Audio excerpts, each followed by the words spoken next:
Regresemos en nuestro estudio al 12º capítulo de Lucas, Lucas capítulo 12, y estamos estudiando los versículos 22 al 34 bajo el título Una vida libre de ansiedad.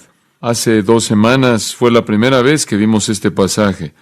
Si no estuvieron aquí, les recomendaría que estudiaran esta sección, el primer mensaje en la serie de Una vida libre de ansiedad. Van a haber 3 mensajes, aunque van a ser interrumpidos un poco, no obstante maravillosos, conforme ven estas grandes verdades que nuestro Señor ha dado aquí. Allí en el capítulo 12 hay un discurso muy largo dado por Jesús. De hecho, comienza en el capítulo 12, versículo 1, y llega hasta el capítulo 13, versículo 9. Ese es un acontecimiento, un lugar, un discurso con un par de interrupciones para responder algunas preguntas. No obstante, este es un periodo de enseñanza largo con el Señor Jesús. Y aquí en su enseñanza, en los versículos 22 al 34, el tema es: en el reino de Dios podemos tener una vida libre de ansiedad. Nuestro Señor le dijo a la gente que no debe estar afanada, no debe preocuparse, no deben tener miedo. Una vida libre de ansiedad, una vida libre de preocupación, una vida libre de temor es parte de lo que el Señor le ofreció a aquellos que confían en Él. No es solo bendición celestial y paz celestial y gozo celestial, sino que aquí y ahora hay paz y gozo. Notarán el énfasis de este pasaje, y lo vemos en 3 mandatos en particular. Versículo 22, no os afanéis. Versículo 29, no os preocupéis. Versículo 32, no temáis. Todas podrían ser traducidos con la palabra deténganse. Dejen de estar afanados. Dejen de preocuparse, dejen de estar teniendo temor. Este pasaje, por cierto, es un paralelo de la enseñanza de nuestro Señor en el Sermón del Monte, allá atrás en Mateo capítulo 6, versículos 19 al 34, en donde Él esencialmente dijo lo mismo en otra ocasión, mucho tiempo antes en su ministerio, en un lugar diferente. Este es en Judea, eso fue en Galilea. Y simplemente les digo eso para recordarle que estas verdades que nuestro Señor enseñó, las enseñó muchas veces, no solo las pocas veces que son registradas en las Escrituras, pero estas son las cosas que Él enseñó día tras día a lo largo de su ministerio. Ahora Él está llamando aquí a una vida libre de ansiedad, libre de preocupación y libre de temor. Él está diciendo que eso es posible elevarse por encima de los problemas de esta vida para tener lo que el apóstol Pablo llamó la paz que sobrepasa todo entendimiento. Esta es la paz para la cual no hay explicación humana. Llama a un fin a toda la ansiedad y temor y preocupación y pánico y a todas esas cosas que pueden ser tan debilitantes, tan molestas, que nos pueden deprimir y distraer en la vida. Realmente solo hay 2 categorías a las cuales usted puede dirigir su preocupación, su temor y su ansiedad. O están en el lado material o en el lado espiritual, ¿verdad? O va a estar preocupado por algo físico, material, terrenal, o va a estar preocupado por algo espiritual, inmaterial y celestial. Esas son las únicas 2 categorías. Usted es un ser físico y un ser espiritual. Y en ese sentido, usted son 2. Un hombre interior y un hombre exterior.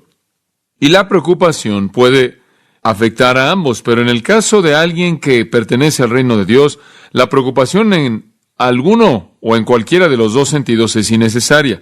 Con respecto a nuestras necesidades materiales, versículo 30 dice: vuestro Padre sabe que tenéis necesidad de estas cosas. Él le va a dar lo que necesita para sustentar su vida en este mundo, y Él le va a dar todo lo que necesita para sustentar su vida en su reino. La preocupación entonces es innecesaria. La preocupación realmente es el resultado de 2 cosas. Es el resultado, en primer lugar, de ignorancia y más incredulidad. Y estoy seguro, gente que se preocupa no porque no creen lo que Dios ha prometido, sino porque no saben lo que Dios ha prometido. Y la manera más grande en la que usted puede engañar a un creyente, la manera más grande en la que usted puede engañar a alguien es limitar a Dios o enseñarle cosas acerca de Dios que no son verdad, o darles una perspectiva minimizada de Dios. De hecho, esto es una forma de idolatría. Cualquier representación errónea de Dios es un ídolo. Y adorar y rendir homenaje a un Dios mal representado es una forma de idolatría.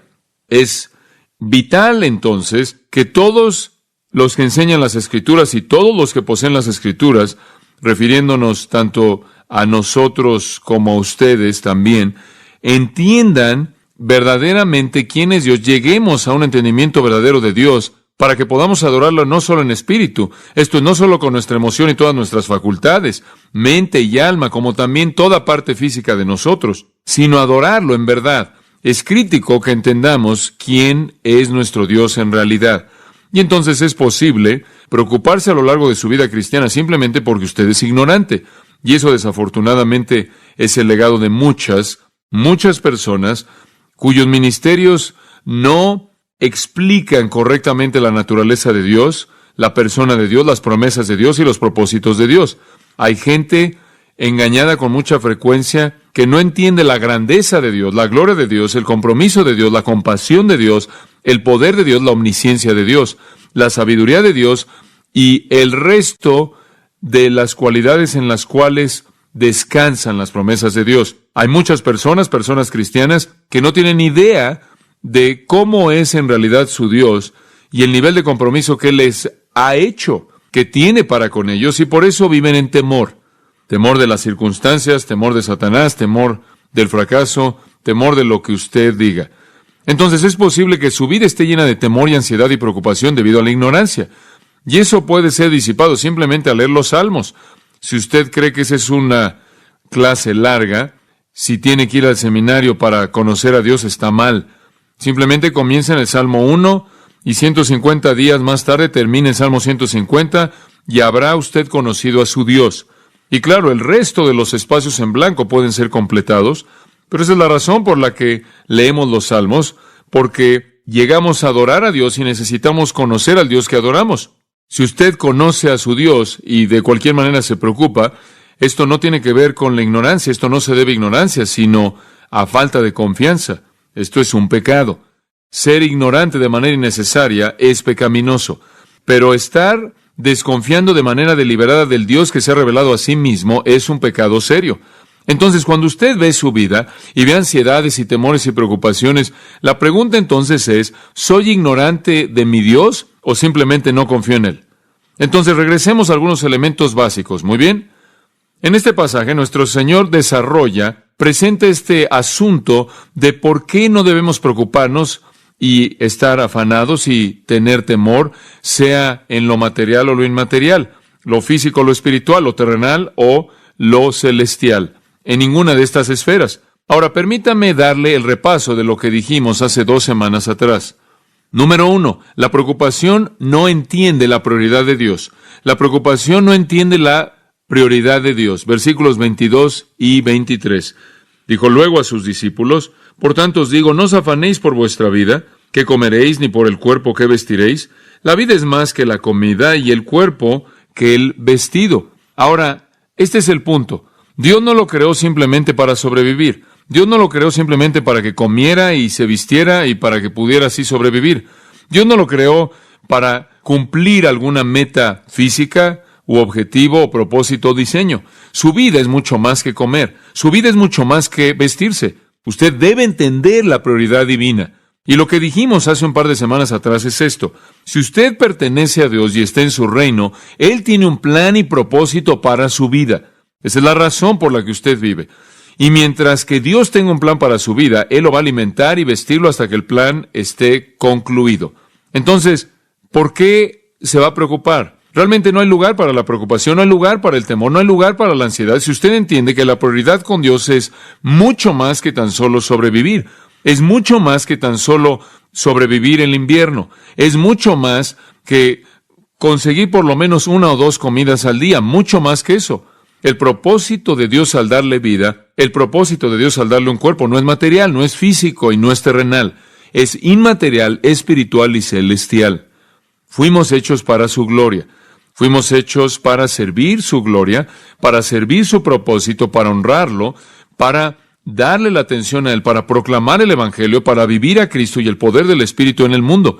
Y mientras que esa sea la prioridad divina, esa es la prioridad o propósito de Dios para nosotros, Él nos va a sustentar hasta el fin, hasta que Él cumpla su propósito. De hecho, usted puede trabajar duro y ahorrar, y la Biblia dice que debe ahorrar y debe trabajar duro y debe ser un buen administrador y debe hacer buenas inversiones y todo eso. Pero al final no importaría si hizo eso o si lo regaló todo desde el punto de vista de la prioridad divina, porque lo que usted vista y lo que usted coma no es la razón por la que Dios lo colocó usted aquí. Hay una razón totalmente diferente por la que usted está aquí, y es una razón espiritual. Entonces podría regalar todo y no se va a ir al cielo hasta que Dios quiera que usted vaya al cielo. Y Él le va a proveer todo lo que usted necesite para llevarlo al lugar en el que Él ha diseñado que sea su momento. Por otro lado, usted podría ahorrar una fortuna, podría acumular un patrimonio enorme, podría construir graneros enormes por todos lados y no va a vivir un día más del que Dios determine que su ministerio se acabe. Ese tipo de manera de pensar tiende a hacerlo rico hacia Dios y hacer tesoro, colocar su tesoro en el cielo en lugar de aquí. Entonces, la preocupación, la ansiedad y el temor no entiende la prioridad divina, que Dios tiene un propósito para su vida y Él va a asegurarse de que usted viva para cumplir ese propósito. En segundo lugar, dijimos, la preocupación no entiende la provisión de Dios. Esto quiere decir que todo lo que usted tiene viene de Dios. Puede venir a través de su trabajo, a través de su ahorro, a través de su diligencia, a través de sus talentos, su preparación y todo eso. Pero al final realmente es el compromiso de Dios lo que lo sustenta. Y el punto se presenta en el versículo 24. Considerad los cuervos que ni siembran ni siegan, que ni tienen despensa ni granero, y Dios los alimenta. Y aquí está el punto. ¿No valéis vosotros mucho más que las aves? Él alimenta aves y las aves no tienen valor espiritual. O le dan a Dios la gloria, manifiestan su poder creativo y su amor inmenso de la belleza y el diseño, pero no tienen valor espiritual. Ellos salen del huevo y lo que hacen es que vuelan por un rato y desaparecen. Sin embargo, Dios los alimenta. No pueden sembrar, no pueden cosechar, no pueden almacenar. Usted tiene mucho más valor que ellos, y si Dios tiene una prioridad para su vida, entonces Él va a proveer lo que usted necesita para asegurarse de que esa prioridad sea cumplida. Él lo va a sustentar hasta el punto en el que usted cumpla el propósito de Dios. Entonces la preocupación por las necesidades de la vida no entiende la prioridad de Dios para usted y la provisión de Dios para asegurarse de que esa prioridad sea alcanzada. Y esto lleva al tercer punto, lo cual únicamente introduje la última vez. La preocupación no entiende el privilegio de Dios. La preocupación no entiende el privilegio de Dios. Versículo 25. ¿Y quién de vosotros podrá con afanarse añadir a su estatura un codo? Pues si no, versículo 26, podéis ni aún lo que es menos, ¿por qué os afanáis por lo demás? ¿Qué es esto? Esto tiene que ver con la idea de que de alguna manera usted controla la extensión de su vida. Muy bien. ¿Quién de ustedes, por afanarse, va a añadir un codo a su vida, a los años de vida? Ahora, usted tiene que ver que un codo es usado aquí de manera metafórica o analógica. Un cubo es una medida que va de el codo al final del dedo, unas 18 pulgadas. Usan esto como una unidad de medida. Un cubo será una unidad de medida en tiempos antiguos, y entonces no es la idea de añadir a su estatura física. Digo, nadie en particular quiere ir de 5 pies 10 pulgadas a 7 pies 6 pulgadas. Y si lo hiciera, no sería algo menor. Versículo 26, si usted no puede ni siquiera hacer lo que es menos, eso no sería algo menor, eso será algo enorme. Eso no es lo que está diciendo. Está usando un cubo de manera metafórica o analógica. Usted no puede añadir una unidad a su vida. No puede añadir los años de su vida que Dios ha determinado para usted. No lo puede hacer. Entonces, si no lo puede hacer, si no puede añadir una unidad a su vida, si ni siquiera puede hacer eso que es tan pequeño por su preocupación y temor, entonces, ¿qué está haciendo preocupándose y estando afanado por estos asuntos como su cuerpo y su ropa y su alimento? La gente en nuestro mundo en la actualidad está consumida con esta idea de la salud. Se nos vende esto. No es qué tan larga es la vida de una persona, sino cómo vive, ¿verdad?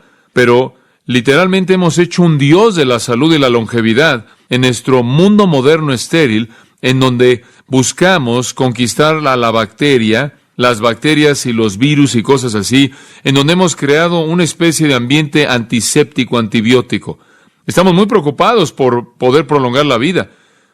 Y todo lo que comemos, usted sabe, tiene esta gráfica de porcentajes y cantidades de todas estas cosas, y usted decodifica todo lo que come. Usted sabe, tiene que obtener el código de lo que está comiendo para que pueda revisar estos ingredientes. Y después tenemos esta industria de los alimentos, de los suplementos alimenticios de megabillones de dólares, de vitaminas, ejercicio, medicinas, etcétera, etcétera. Y he notado en los últimos años que esto ha llegado a dominar la radio cristiana el fin de semana. ¿Alguna vez ha escuchado una estación de radio cristiana el fin de semana? Nunca va a oír enseñanza bíblica.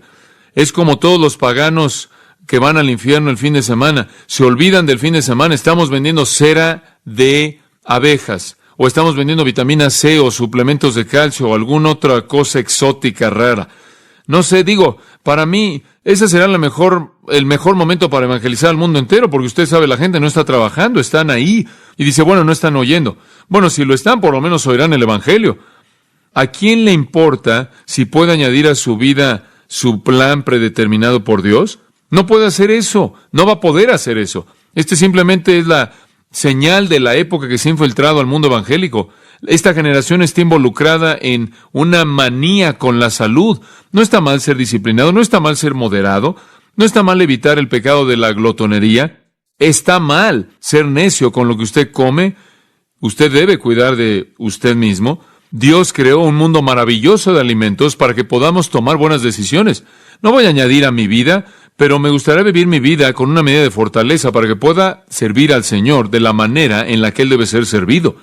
Y no quiero caer en pecado al ser glotón, al carecer de disciplina, al excederme en buscar satisfacerme a mí mismo, pero no voy a añadir un día a mi vida.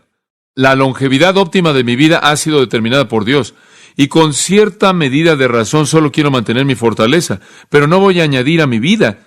Me hace querer comer un plato grande de papas fritas con queso. Usted entiende el punto. La preocupación no ayuda. Si se preocupa por cuánto tiempo va a vivir y gasta todo su dinero y todo eso y desperdicia su dinero, realmente desperdicia todo su dinero en ser incapaz de añadir algo a su vida, esa no es una buena administración de lo que Dios le ha dado. Y no estoy hablando de tener salud. Necesita tener salud. Necesita estar saludable. Necesita golpear su cuerpo y ponerlo en servidumbre. Necesita ser razonable en cómo conduce su vida y cómo usa los recursos que Dios le da, y no vivir una vida disipada y de glotonería y todo eso que roba su energía y le roba de la fortaleza que Dios desea usar. Pero usted no va a hacer nada para añadir a su vida. De hecho, si usted se preocupa por ella, va a contribuir a su discapacidad. Usted sabe, la preocupación, la ansiedad y el temor afecta el corazón, la circulación, el sistema nervioso, las glándulas, todo lo demás. Nosotros no somos, y aquí está el punto, no somos los que determinamos qué tan larga es nuestra vida. Ese es el privilegio divino. Ese es un privilegio de Dios. Entonces no debe ser ignorante del privilegio de Dios. Su privilegio consiste en determinar en dónde nacemos, a quién le nacemos, cuándo nacemos y cuánto tiempo estamos aquí. Dios nos ha dado vida. Él va a sustentar esa vida hasta que nuestro servicio termine. La preocupación no contribuye en nada. El Señor da, el Señor quita, bendito sea el nombre del Señor. Si vivimos de manera obediente a su palabra, Él va a sustentar nuestra vida hasta el final. Entonces el versículo 26 dice, pues si no podéis ni aún lo que es menos, ¿por qué os afanáis por lo demás? Considerad los lirios cómo crecen, no trabajan ni hilan, mas os digo que ni aun Salomón con toda su gloria se vistió como uno de ellos. Entonces está diciendo, si no pueden hacer algo menos como añadir una unidad a su vida, ¿por qué se están preocupando por lo que van a comer y por lo que van a vestir? Esta manera de pensar no entiende la prioridad de Dios, y es que su vida importa espiritualmente y alcanza un fin espiritual. La provisión de Dios es que Él va a sustentar esa vida para cumplir ese fin. Y el privilegio de Dios, Dios determina cuándo vivimos, cuándo morimos y cómo encajamos en el esquema redentor para la extensión de su gloria y su reino. Número 4, la preocupación no entiende la preferencia divina. No entiende la preferencia divina. Sé que vivimos en una sociedad que enseña la evolución y usted sabe, supuestamente debemos ser nosotros, somos la última forma de un mono. Somos el último mono, por lo menos el mono más nuevo en este punto particular en el proceso de evolución. Y no somos diferentes de nada más. Solo somos animales, y estas personas que se preocupan por el ambiente y que aman a los animales se enredan en esto. Pero mire, somos cristianos y usted puede ver el mundo de la creación de Dios y usted va a ver un espacio inmenso entre todo lo que Él creó y el hombre creado a su imagen, y llevamos la preferencia divina. Observe el versículo 27. Aquí hay una ilustración. Considerad los lirios del campo, cómo crecen, no trabajan ni hilan. Mas os digo que ni aun Salomón con toda su gloria se vistió como uno de ellos. Y si así viste Dios la hierba que hoy está en el campo y mañana es echada al horno, ¿cuánto más a vosotros, hombres de poca fe? Ahora aquí llegamos a la parte del pecado. Nuestro Señor pasa del asunto de la comida, del alimento, al asunto de la ropa aquí. En un mundo físico, esas son las dos cosas por las que la gente se preocupa. Están preocupados por sustentar su cuerpo y protegerlo, y él hace una comparación que revela su preferencia por la gente, especialmente, claro, sus propios hijos. Y él dice, considerad los lirios. La palabra lirio no es algo que debe ser entendido en un sentido técnico, porque en el versículo 28 él dice, porque así Dios viste al campo, viste la hierba. Los lirios y la hierba son básicamente sinónimos. La palabra lirios es suficientemente amplia, la palabra hierba es lo suficientemente definida como para que entendamos que él está hablando de la hierba salvaje que crecía por todo el Medio Oriente y en la tierra de Israel, que florecía en varias maneras. En 1 Pedro 1:24, Pedro citando de Isaías, toda carne es como hierba y toda la gloria, toda su gloria es como la flor de la hierba se seca y la flor se cae. Entonces, aquí Jesús simplemente está diciendo, y él pudo haber apuntado a las aves, consideren, vean las flores salvajes que crecen por todos lados, que están ahí al final de los tallos de hierba. Habían tantos diferentes tipos de ellos en Israel. En términos de la tierra de Israel, inclusive en tiempos antiguos, como iris y gladiolas, esas son muchos términos modernos, términos derivados del latín para describir diferentes tipos de plantas con flores. Inclusive tenían ciertos tipos de flores, como las que tenemos aquí en California. Simplemente es la hierba en general que da flores. Observen cómo crecen. No trabajan, no hilan, no trabajan para tener ropa, no trabajan para tener belleza. Sin embargo, usted toma un pétalo de una flor, inclusive de una flor salvaje, y usted ve bajo un microscopio toda su textura compleja, su color, su diseño. Es asombroso. Usted puede tomar la prenda de ropa fabricada de la manera más bella, de la lana o del algodón o de alguna fibra sintética, y colocarla bajo un microscopio y se ve áspera. Y usted ve el pétalo de una flor. Allá hay un refinamiento que solo Dios pudo producir. Entonces Dios dice, miren, no tienen que trabajar para tener su ropa. Les digo, ni aun Salomón en toda su gloria se vistió como una de estas. Ahora, el hombre mejor vestido en la historia de Israel fue Salomón. Si usted lee 1 de Reyes 10 y 2 de Crónicas 9, va a leer del atuendo lujoso y de la vida lujosa de Salomón. Y como el hombre mejor vestido, él tenía la ropa más fina, pero inclusive Salomón, en toda su gloria, no vistió cosas como los pétalos de una flor. Y usted sabe, si a usted le encantan las flores, y Patricia mantiene un hermoso jardín en nuestra casa, nos encantan esas flores. Nunca camino por nuestro jardín, por la parte de adelante, o al lado, o atrás, sin pensar en la creatividad asombrosa de Dios y su amor obvio por la belleza, porque están aquí y ya se van. Viven y se mueren. Y particularmente usted ve estas flores hermosas aquí, deben verlas el martes. Terminan ahí en un bote de basura por allá, tienen una vida corta y no cumplen ningún propósito espiritual fuera de dar este breve testimonio de Dios, de la belleza que a Dios le gusta y de que es un Dios de belleza y un Dios de orden y un Dios de diseño y un Dios de variedad infinita. Y el punto es este. Si Dios, versículo 28, viste así la hierba en el campo que está viva hoy y mañana es arrojada al horno, ¿cuánto más va a vestirlos a ustedes, hombres de poca fe? Por favor, ¿entienden la preferencia de Dios? Por cierto, si usted se está preguntando por qué habla de arrojar a la hierba al horno, hay una muy buena razón para ello. La gente cocinaba todo en esos días, claro. La comida elemental era el pan, pero cocinaban todo en un horno de barro. Y la manera en la que ellos regulaban la temperatura de ese barro, de ese horno de barro, era con hierba seca. Y entonces salían ahí al campo y recolectaban toda la hierba muerta y la recolectaban, la mantenían almacenada en algún lugar, y cuando querían que la llama fuera más intensa, cuando el calor fuera más fuerte, metían más. Y si lo querían aún más caliente, metían más y podían regular el horno de esa manera. Usted regula el suyo con esa pequeña perilla, ¿no es cierto? Quiere 150, 200, 300, lo que sea. Ellos sabían muy bien cuánta hierba seca se necesitaba para elevar la temperatura del fuego. Entonces él está diciendo, mira, esto tiene una vida corta y mira cómo Dios la viste. Él ha hecho un compromiso con la belleza delicada de las cosas que perecen, algunas veces en un día. ¿Cuánto más lo va a vestir a usted? Esto de nuevo es el argumento hebreo típico de lo menor a lo mayor. Dios lo prefiere a usted. ¿Realmente no piensa usted que Él va a vestir de esa manera una flor y no cubrirlo cuando Él quiere que usted cumpla su propósito y usted es su propio hijo amado? Si Él proveyó una belleza así para vestir a las plantas que mueren en días y no tienen valor espiritual, ¿cuánto más se va a preocupar Él de vestir a la corona de su creación, la esposa de su hijo amado, a quien Él ha elegido y redimido? No es sorprendente que Pedro dijo, echando toda vuestra ansiedad sobre Él, porque Él tiene cuidado de vosotros. Y si usted todavía vive en temor, duda y preocupación, entonces cae en la categoría al final del versículo 28, hombres de poca fe. Y este es el punto. Este es el punto. El temor, la preocupación, la ansiedad tiene que ver con una falta de fe. Es debido a una falta de fe. Y Jesús usó esto mucho.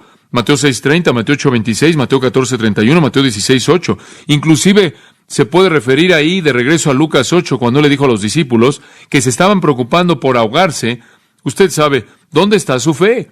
¿Creen ustedes que el Dios del universo, que los está llamando a ser sus apóstoles y predicadores, solo los va a dejar ahogarse? ¿Por qué se están afanando? ¿Qué temen? ¿Por qué se preocupan? ¿Por qué el pánico? Si ustedes conocen mis promesas y ustedes conocen mi poder, entonces es cuestión de confianza. Si no confían en mí, ahora tienen un problema de pecado. ¿No confían en mi conocimiento? ¿No confían en mi sabiduría?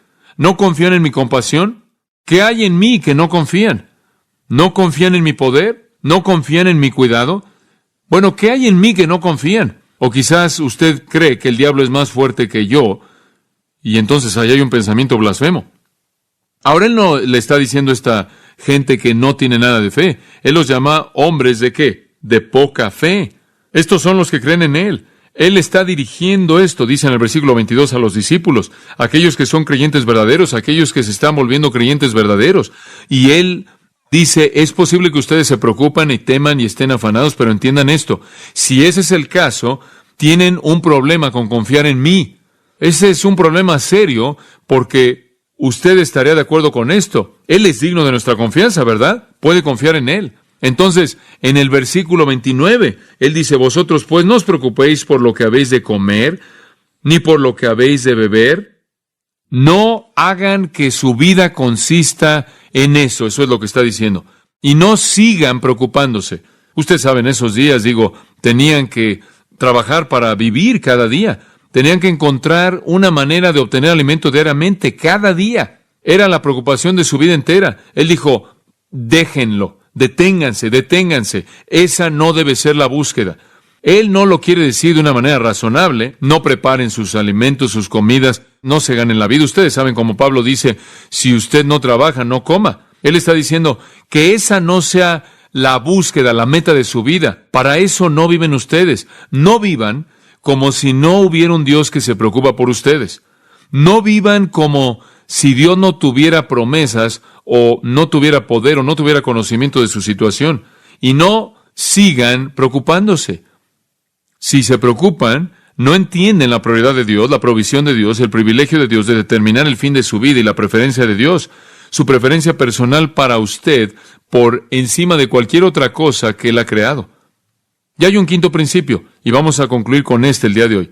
La preocupación no entiende la paternidad de Dios. La paternidad es una palabra maravillosa de la palabra latina pater, padre. La paternidad de Dios. ¿No entienden que Dios es su Padre? Versículos 30 y 31. Porque todas estas cosas buscan las gentes del mundo, pero vuestro Padre sabe que tenéis necesidad de estas cosas. Dios tiene una prioridad para nosotros. Él va a proveer para que esa prioridad sea cumplida. Él es el que tiene el privilegio de determinar cuánto vivimos. Él nos prefiere porque es nuestro Padre. Todo funciona de manera combinada. Todo es secuencial. Aquí por primera vez en el discurso Jesús habla de Dios como Padre, vuestro Padre. Sabemos que le está hablando a aquellos que creen, y llega esto hasta nosotros que creemos. Estas verdades se aplican hasta nosotros, aquellos cuyo Padre es Dios. Y es en contraste a todas estas cosas que son buscadas de manera vehemente por las naciones del mundo, porque todas estas cosas buscan las gentes del mundo. Buscan de manera intensa, un verbo muy fuerte, zeteo, significa esforzarse o buscar. Epizeteo es la palabra aquí, está compuesta. Las buscan fuertemente, de manera intensa. Digo, oye, esta es la vida humana. Si no tienes a Dios como tu padre, ¿quién es tu padre? El diablo, Juan 8:44. Muy bien. Si el diablo es tu padre, él no hace promesas, no provee beneficios, él no se preocupa por que estés bien, él se preocupa por hacer mal, entonces estás solo. Lo único bueno que viene a tu vida básicamente es gracia común. Es Dios permitiendo que la lluvia caiga en los justos e injustos, y es muy temporal.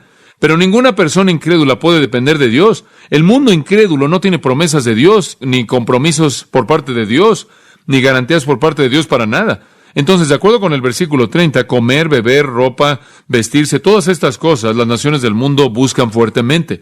Eso describe la vida entre los no regenerados. Es una batalla por el pan. Es una batalla por la supervivencia. Es una batalla para sobrevivir. Es un mundo en el que el perro come a otro perro. El mundo vive para adquirir cosas materiales. Solo viven para sobrevivir. ¿Por qué? Porque están muertos a Dios. Están muertos a la vida espiritual. Todo lo que hay para ellos es el mundo físico. No ser hijos de Dios, tener un padre, el diablo, que no provee ninguna cosa buena jamás. Por lo tanto, están solos, solo para tratar de cosechar lo poco que pueden de la gracia común de Dios.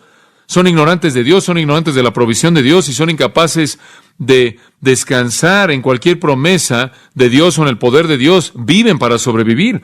Esas personas que viven en oscuridad espiritual sin la vida de Dios pueden crear una religión y pueden crear un Dios y pueden esperar que les ayude, pero las deidades que ellos crean solo son un reflejo de hombres malos y demonios.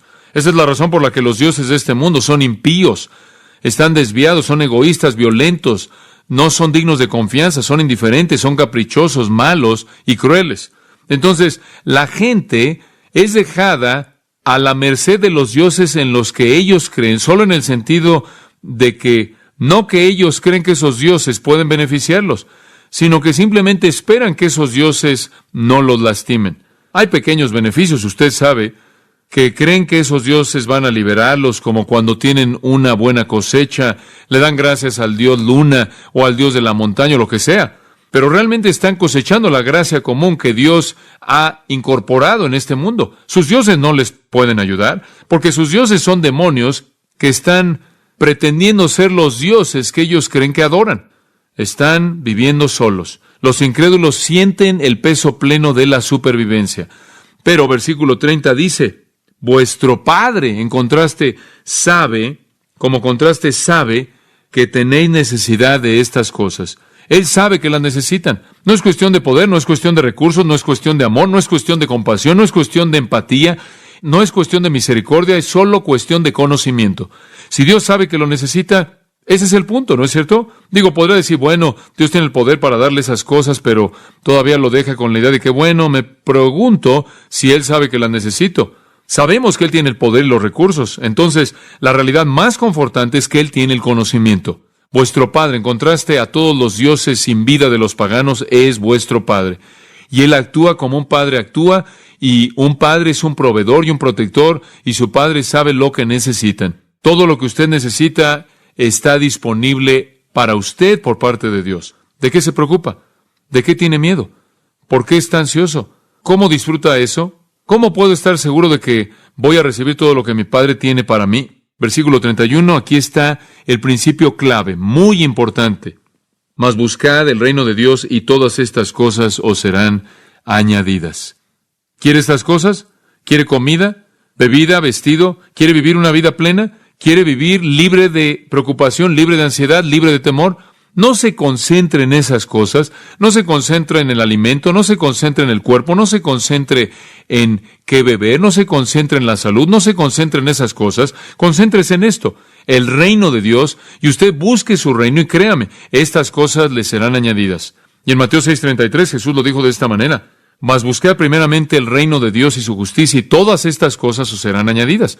En lugar de preocuparse por sus cuentas de banco, en lugar de preocuparse por cuánto va a vivir, en lugar de preocuparse por su alimento y preocuparse por su ropa, en lugar de enfocarse en todo eso, deje que lo que domine su vida, a diferencia del mundo, la preocupación dominante del mundo es comida, vestido, dinero, un futuro, salud.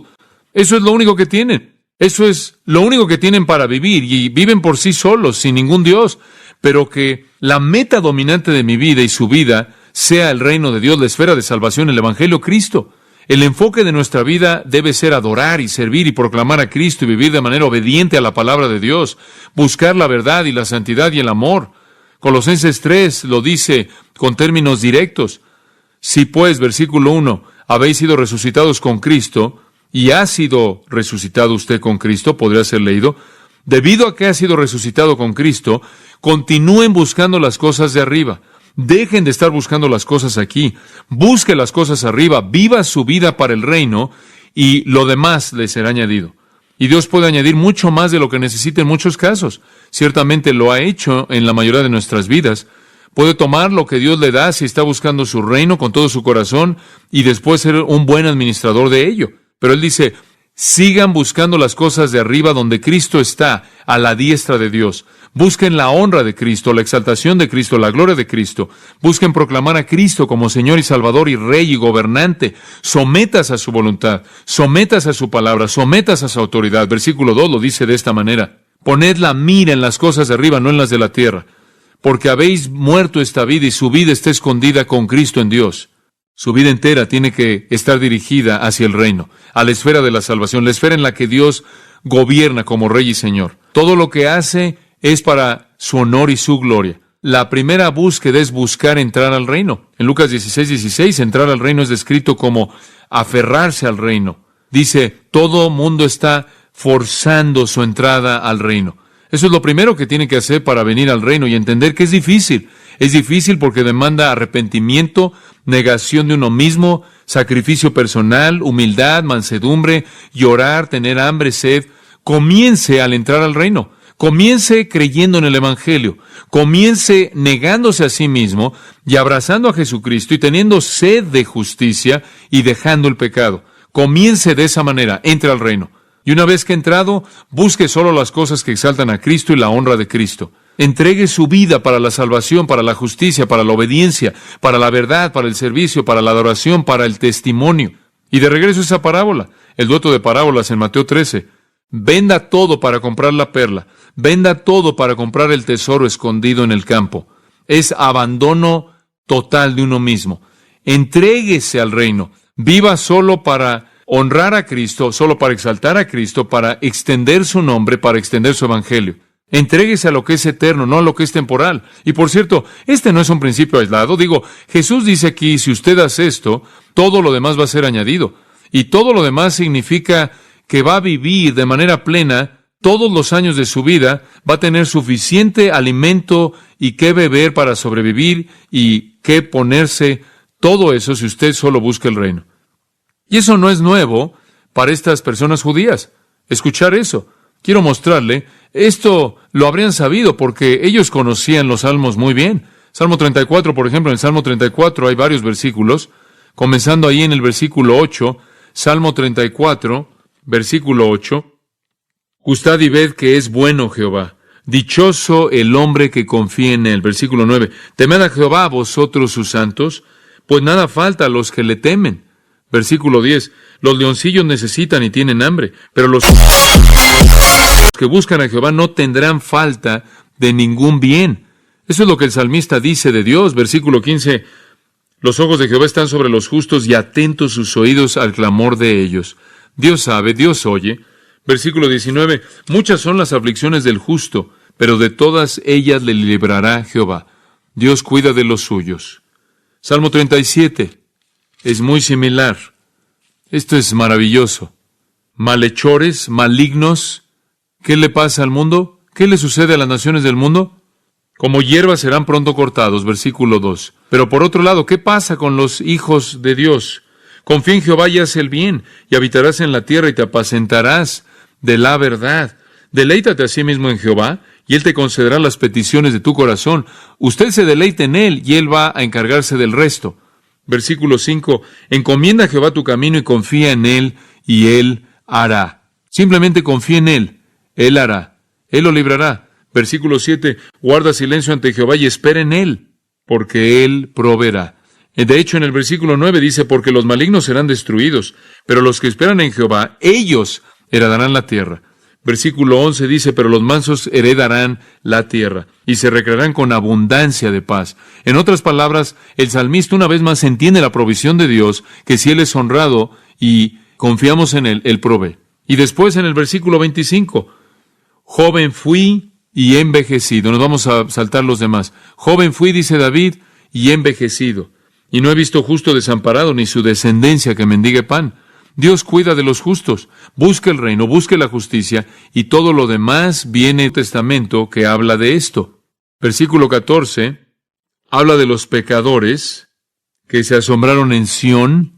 Espanto sobrecogió a los hipócritas, quienes fueron consumidos con fuego, con las llamas eternas. Y la pregunta es hecha, ¿quién puede sobrevivir esto? ¿Quién puede sobrevivir el juicio de Dios? Los pecadores en Sión están aterrados. Usted sabe, Dios va a venir, Él va a traer juicio. Isaías estaba prediciendo el juicio que en últimas sería la cautividad babilónica. Y se están preguntando, ¿quién va a sobrevivir? Y versículo 15, el que camina en justicia y habla lo recto, el que aborrece la ganancia de violencias, el que sacude sus manos para no recibir cohecho, el que tapa sus oídos para no oír propuestas sanguinarias, el que cierra sus ojos para no ver cosa mala. En otras palabras, personas justas. Él va a morar en las alturas. Éste habitará en las alturas. Fortaleza de roca será su lugar de refugio. Se le dará su pan y sus aguas serán seguras. Hay muchos otros, pero usted entiende el panorama. Este es un principio antiguo, la misma promesa. Dios cuida de aquellos que le pertenecen y le son fieles. Busca el reino, su reino, y todo lo que eso significa, el gobierno entero de Cristo, y deje que Él se encargue de lo demás. ¿Y sabe qué? Él no va a suplir de una manera escasa. Usted heredará la tierra, tendrá abundancia. Dios le dará más de lo que necesita, más de lo que es suficiente en muchos casos, porque Él sabe que usted puede ser alguien en quien Él puede confiar para ser un buen administrador de ello, porque usted es rico hacia Dios y busca tesoro en el cielo. Y ahí es en donde usted invertirá lo que Él le da. No sea parte de esa asociación en el versículo 28, la asociación de la poca fe. No se involucre en el pecado de la duda, el temor, la preocupación. La prioridad de Dios, la provisión de Dios, el privilegio de Dios, la preferencia de Dios, la paternidad de Dios como nuestro Padre, indica que no necesitamos preocuparnos. Y mientras que busquemos apasionadamente el reino, Él promete que Él nos sustentará hasta el final de su plan. Y no sé usted, pero yo no quiero estar aquí un día más allá de eso. Esa es su promesa. Hay un punto más y va a tener que esperar 2 semanas, pero le voy a decir lo que es. La preocupación no entiende el placer divino. El placer divino. Versículo 32.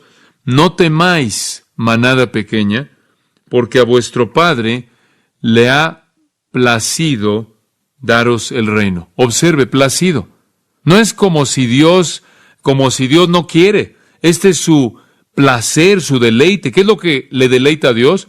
Lo mismo que le deleita a un padre, el proveer para los hijos que ama.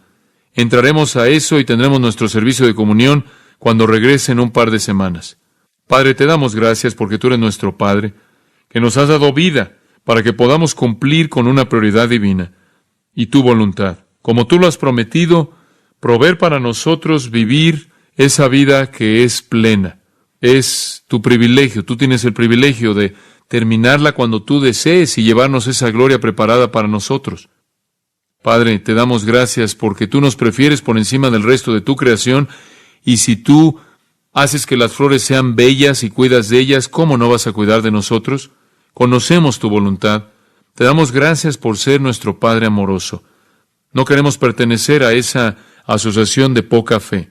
Queremos confiar en ti con todo. Libéranos de la preocupación y el temor y la ansiedad porque confiamos en ti completamente. Y que busquemos tu reino y sepamos que tenemos todo lo que necesitamos y en abundancia. Gracias por esta rica, rica promesa de la cual no somos dignos.